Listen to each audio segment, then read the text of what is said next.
కన్నవాళ్లే కసాయిలుగా మారితే, నమ్మిన వాళ్లే నమ్మక ద్రోహానికి తెరలేపితే, ఆస్తి పిచ్చి కళ్ళకు కమ్మితే ఎంతటి ఘోరానికైనా వెనుకాడని నిరూపించిన సంచలన ఉదంతం ఇది.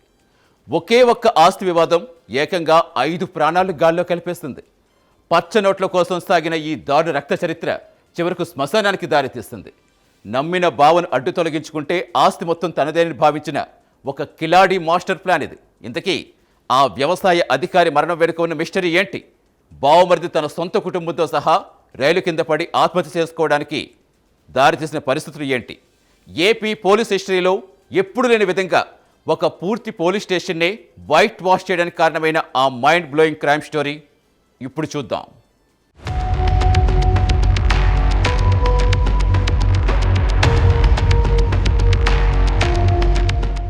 నెల్లూరు జిల్లా బుచ్చిరెడ్డిపాళెం మండలంలో అగ్రికల్చర్ ఆఫీసర్గా పనిచేస్తున్న శ్రీహరి సమాజంలో మంచి హోదా ఉన్న వ్యక్తి.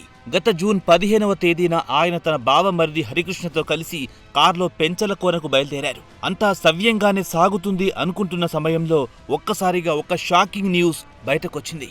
మార్గ మధ్యంలో శ్రీహరికి తీవ్రమైన గుండెపోటు వచ్చిందని, ఆయన కారులోనే మృతి చెందారని హరికృష్ణ కుటుంబ సభ్యులకు సమాచారం అందించాడు.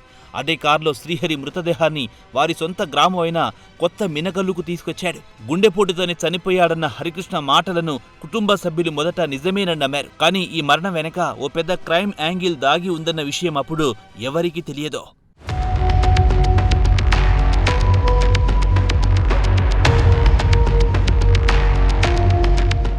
శ్రీహరి అంత్యక్రియల ఏర్పాటు జరుగుతున్న సమయంలో సీన్ పూర్తిగా మారిపోయింది. శ్రీహరి తోటి ఉద్యోగులు, మిత్రుడు, గ్రామస్తులు మృతదేహాన్ని పరిశీలించినప్పుడు వారి గుండె జల్లుమంది.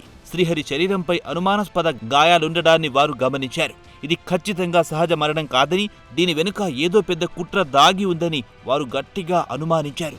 సాధారణంగా శ్రీహరి కుటుంబంలో ఎవరైనా మృతి చెందితే మృతదేహాన్ని పూడ్చే అలవాటుంది. కానీ ఈ కేసులో శ్రీహరి శరీరాన్ని అత్యంత వేగంగా కాల్చి బూడిద చేయడానికి ఏర్పాట్లు చేయడం పలు అనుమానాలకు తావిచ్చింది. ఈ విషయాన్ని వెంటనే స్థానిక పోలీసుల దృష్టికి తీసుకెళ్లాలని తోటి వ్యవసాయ అధికారులు, మిత్రులు గట్టిగా నిర్ణయించుకున్నారు.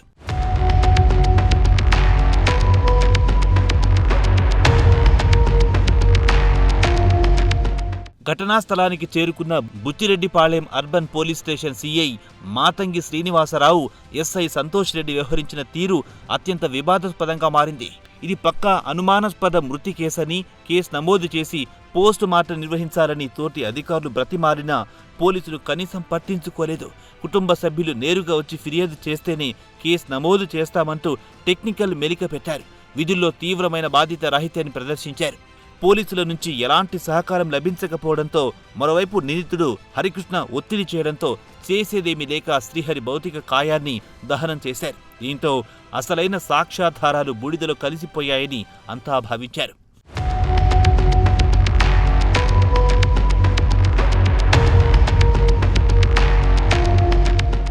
భర్త మరణం వెనుకున్న అసలు నిజాన్ని తెలుసుకున్న శ్రీహరి భార్య లావణ్య నేరుగా జిల్లా ఎస్పీ గ్రీవెన్స్ సెల్కు చేరుకున్నారు. తన భర్తది సహజ మరణం కాదని, ఆయనను పక్కా ప్లాన్ ప్రకారం హత్య చేశారని ఫిర్యాదు చేశారు.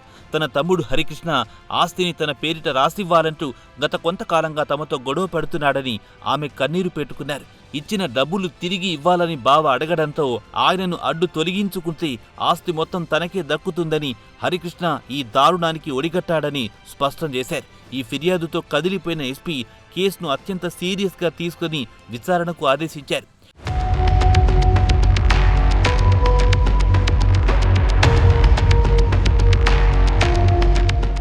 ఇక్కడే పోలీసులు రంగంలో దిగి దర్యాప్తు ప్రారంభించారు. విధిలో నిర్లక్ష్యం వహించి కేసును తప్పుదారి పట్టించిన బుచ్చిరెడ్డిపాళెం సీఐ, ఎస్ఐలను వెంటనే వీఆర్కు పంపుతూ ఎస్పీ సంచలన నిర్ణయం తీసుకున్నారు.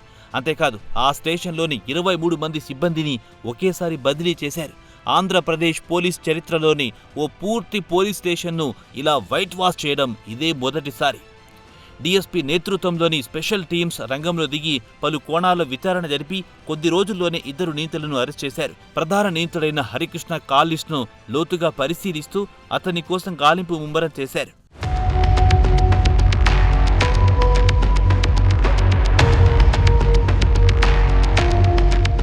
పోలీస్ అరెస్టు తప్పదని భావించిన హరికృష్ణ తీవ్రమైన భయాందోళనకు గురయ్యాడు. జూలై 14వ తేదీన ఉదయం తన భార్య ప్రణీత, కుమార్తె మొహాంబిక, కుమారుడు కౌశిక్ కృష్ణలతో కలిసి కారులో ప్రకాశం జిల్లా సింగరాయకొండ రైల్వే స్టేషన్కు చేరుకున్నాడు. అక్కడ కాసేపు తర్జన భర్జన పడిన తర్వాత మధ్యాహ్నం 1:30 గంటల సమయంలో నెల్లూరు వైపు వెళ్తున్న ఓ గూడ్స్ రైలు కిందకు తొలుత తన కన్న పిల్లలను నెట్టేశాడు. ఆ తర్వాత భార్యాభర్తలిద్దరూ అదే రైలు కింద పడి బలవన్మరణానికి పాల్పడ్డారు.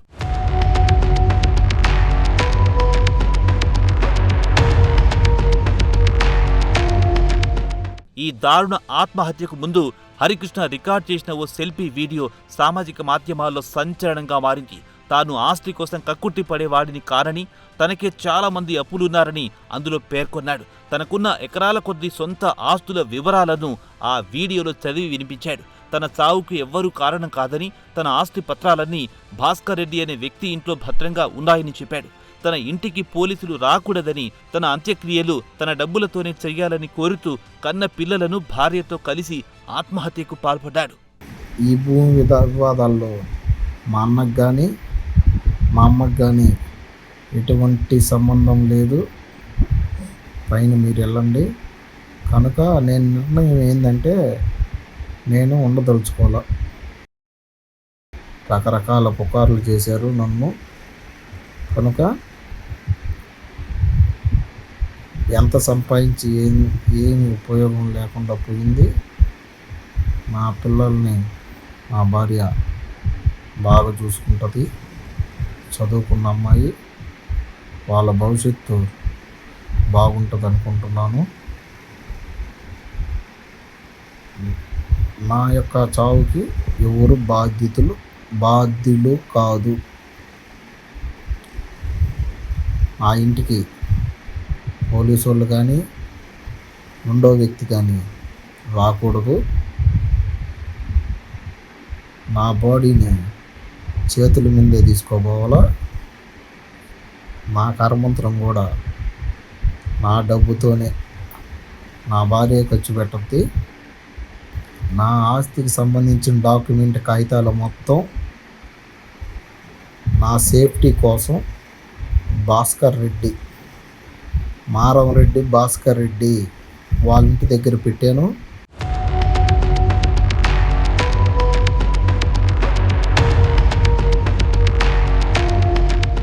ఆస్తులు అంతస్తులు శాశ్వతం కావు. డబ్బుపై పెంచుకున్న మితిమీరిన వ్యామోహం, కన్నవారిపై నమ్మక ద్రోహం చివరికి ఎంత వినాశానికి దారితీస్తాయో ఈ ఘటనే ఒక సజీవ సాక్ష్యం. చట్టాన్ని తప్పుదారి పట్టించాలని చూసే అక్రమార్కులకు, కేటుగాళ్లకు ఈ కేసులో జరిగిన పోలీస్ స్టేషన్ వైట్ వాష్ ఒక బలమైన హెచ్చరిక. ఆస్తి తగాదాలున్నప్పుడు చట్టపరంగా పరిష్కరించుకోవాలి, కానీ ఇలాంటి దారుణాలు కొడికట్టి జీవితాలు నాశనం చేసుకోకూడదు.